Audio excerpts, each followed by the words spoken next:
Setidaknya ada 4 katalis positif yang dapat mendorong pergerakan harga saham Adro ke depan masih bisa terus mengalami peningkatan sampai di momentum pembagian dividen, bahkan sampai di akhir tahun ini. Pertama, akan adanya aksi buyback, dan yang kedua, akan ada momentum pembagian dividen final tahun buku 2024. Yang ketiga, smelter aluminium yang akan mulai beroperasi di pertengahan tahun ini, dan juga adanya PLTA yang diperkirakan akan mulai beroperasi juga di kisaran akhir tahun ini. Jadi setidaknya 4 hal ini bisa menjadi katalis pendorong pergerakan harga saham Adro ke depan. Nah, sobat investor, kalau kita mempelajari, yang pertama berbicara tentang rumor untuk adanya buyback, dan buybacknya itu nggak tanggung-tanggung sampai dengan 4 triliun ya. Kalau sampai dengan 4 triliun, maka kalau itu benar-benar disetujui dan dilaksanakan, kita bisa melihatnya bahwa dari market cap untuk Adro sekarang kan ada di 72 triliun. Berarti kalau dia buyback 4 triliun itu bisa mencapai kisaran 5% lebih ya, 5,5% dari market cap Adro. Nah, ini boleh dibilang buyback yang cukup besar karena mencapai 5,5% dari market cap-nya. Nah, kalau ini terjadi, tentu ini akan menjadi pendorong untuk harga saham Adro itu bisa terus mengalami peningkatan dari sekarang ini, bahkan sampai nanti setelah dia buyback ya, sobat investor. Dan kalau kita lihat kan untuk buyback ini, kalau dia masuk 5%, masuk biasanya ya, kalau tidak salah ketika di buyback itu kan dia akan masuk di saham treasury. Nah, untuk Adro kan saham treasury-nya sudah ada di 3,874%. Berarti setelah dia laksanakan buyback di 4 triliun, maka saham treasury ini akan menjadi kisaran 9,3% untuk saham treasury-nya. Dan ini kan selain menguntungkan saat dimana saham beredar itu jadi lebih berkurang, dan berkurangnya cukup banyak ya, 5%, ini juga akan setidaknya memberi keuntungan bagi Anda pencinta dividen ke depan di Adro, karena ya mungkin bisa Anda koreksi ya, tapi kalau setahu saya untuk saham yang masuk di saham treasury ini tidak terhitung dalam pembagian dividen. Jadi seharusnya Anda dapat pembagian dividen yang lebih kecil jika tidak ada saham treasury, sedangkan sebaliknya ketika ada saham treasury maka Anda berpotensi mendapatkan pembagian dividen yang lebih besar lagi ya. Ibaratnya mungkin Anda hanya akan mendapatkan 10% kalau Adro tidak ada saham treasury, ya kemungkinan Anda bisa mendapat 11% atau mungkin lebih, karena setidaknya Adro selesai buyback nanti memiliki saham treasury itu di kisaran 9,3%. Nah, ini yang bisa mendorong pergerakan saham Adro ke depan. Dan juga tentu ketika berbicara tentang momentum pembagian dividen, ya ini yang menarik, karena memang kan Adro ya di tahun 2024 untuk tahun bukunya ya memang terbilang cukup besar ya. Data dividen untuk dividen histori yang ada kan, terakhir Adro membagikan dividen juga itu di 30 Desember ya, walaupun memang payment date-nya nanti di 15 Januari, tapi secara hitung-hitungan dia sudah membagikan di 2024 itu cukup banyak, Rp1.674 per lembar saham, dan ini tentu merupakan juga bagian dari dividen jumbo yang didapatkan ketika ada PUPS AADI. Nah, ini kemungkinan di RUPS yang memang sempat ditunda ya, untuk RUPS dari Adro yang awalnya direncanakan itu di bulan Mei ini, akhirnya ditunda menjadi bulan Juni, dan entahkah ini juga akan menghadirkan kejutan di RUPS, yaitu persetujuan untuk pembelian kembali atau buyback saham di kisaran 4 triliun dan juga pembagian dividen final untuk tahun buku 2024. Ya, ini tentunya menjadi harapan dari semua holder Adro yang ada. Nah, ini menarik ya untuk kita tunggu. Tapi tentu di balik semua ini, dua berita ini bisa jadi seperti ya dua sisi mata koin. Yaitu yang pertama, ketika harga saham Adro sekarang mulai meningkat, kemudian akhirnya berita ini disetujui, maka otomatis bisa membawa harga saham Adro itu kembali koreksi ya. Itu bisa terjadi karena kalau seandainya buybacknya tidak disetujui, ya tentu ini akan juga membuat para investor itu menjadi lebih berhati-hati di Adro, karena kan buyback juga itu penting ya, menambah kepercayaan dari para investor karena melihat untuk emitennya sendiri berani untuk buyback. Nah itu kan menjadi keuntungan ya bagi Adro. Jadi begitu juga jika saat nanti dividen final ternyata mungkin tidak disetujui, entahkah karena alasan mau buyback atau apalah, terserah.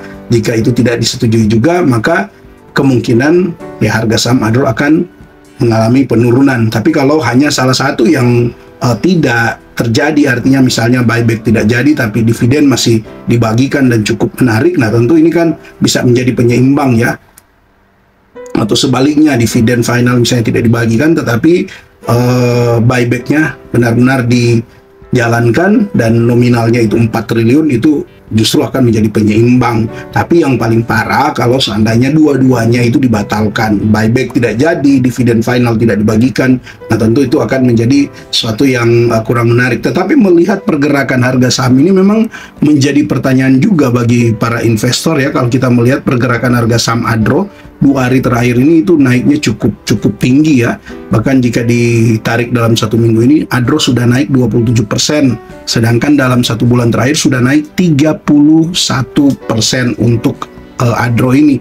Nah, maka dari itu sobat investor memang masih jadi pertanyaan ya, kalaupun memang Anda mau masuk di harga sekarang ini, bukan berarti tidak boleh, boleh, tetapi memang Anda sudah harus siap dengan segala resiko yang ada. Anda harus berhitung apakah memang masuk di harga sekarang ini Anda berpeluang untuk dapat berapa persen, dan Anda bisa mengalami resiko kerugian, misalnya terjadi floating loss berapa persen. Nah ini penting agar supaya Anda jangan terjebak ya. Artinya kalaupun memang Anda yakin ya udah masuk saja, kalaupun memang nanti turun ya itulah, mungkin itu bagian dari ya sesuatu yang memang Anda tidak bisa kontrol. Tetapi kalau memang Anda juga tidak yakin, sebaiknya jangan dulu masuk ya. Tetapi kembali lagi semua kepada analisa Anda sendiri, karena memang untuk jangka panjang sebenarnya Adro ini masih boleh dibilang cukup menarik, karena juga ada yang bisa menunjang ya, yaitu mari kita lihat di sini. Ini dari berita yang ada di sini, Alam Tri Adro beberkan progres smelter aluminium ADMR dan PLTA senilai 50 triliun. Nah tentu dengan proyek yang sebesar ini untuk PLTA senilai 50 triliun ini, pastikan kalau dia sudah berjalan dan memang infonya kemungkinan akan mulai berjalan di akhir tahun ini, nah itu akan mendongkrak pendapatan Adro, dan tentu juga melalui smelter aluminium yang sedang ditangani ADMR yang merupakan anak usaha dari Adro. Nah ini juga pasti akan menjadi penunjang. Jadi 2 proyek besar ini sobat investor bisa membawa Adro itu ke depan setidaknya 1 tahun ke depan. Jika memang berjalan dengan baik kedua proyek ini bisa mendorong pergerakan harga saham Adro ya, setidaknya untuk ya paling tidak di awal tahun depan lah. Karena kan dari berita yang ada ini, coba kita lihat ya, tidak tanggung-tanggung sobat investor bahwa untuk smelter aluminium yang ada di sini dikatakan pada tahap pertama itu smelter ini akan memiliki kapasitas produksi 500.000 ton per tahun ya, 500.000 ton per tahun ini kapasitas produksinya untuk tahap pertama ya. Dan di sini dijelaskan untuk produksi tahun ini di tahun 2024 mungkin ya baru sekitar 100.000 ton sampai dengan sekitar bulan September atau Oktober.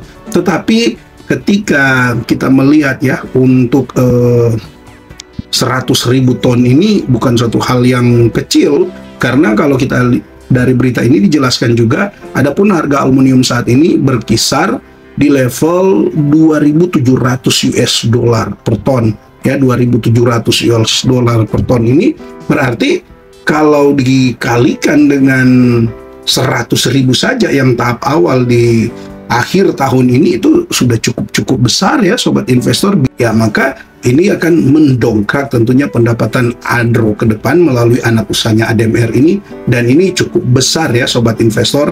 Ini baru dari smelter aluminium, belum lagi kalau masuk melihat dari proyek PLTA yang senilai 50 triliun ini.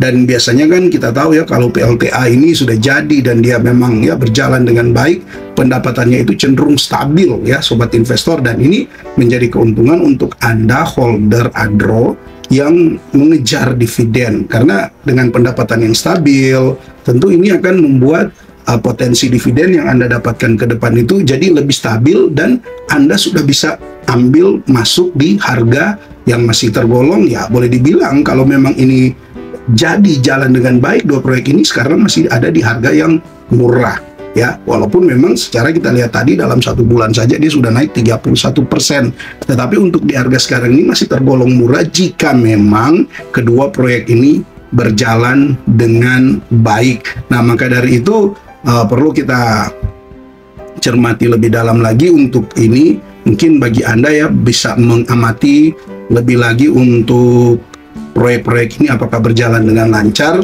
sebab di sini catatannya adapun investasi untuk membangun PLTA ini mencapai sekitar 2,7 miliar US dollar.